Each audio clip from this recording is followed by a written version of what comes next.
women were told to grin and bear it, right? And it's normal to just let yourself have the hot flashes, have the hormonal fluctuations, have your hair fall out, have, your Totally. abdomen extend, and all the have no libido, all the fun All things. the fun things. Yeah.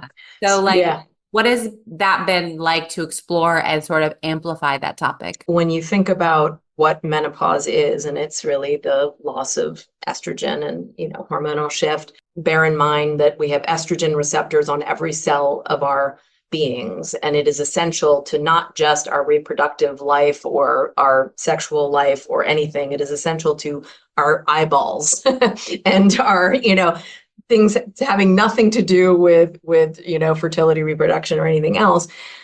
It would be addressed in a very different way. But because there is shame associated with the decline of one's beauty, libido, all of it, it's the kind of thing that we have, in some ways, the culture has foisted on us, and we have willfully participated in silencing it.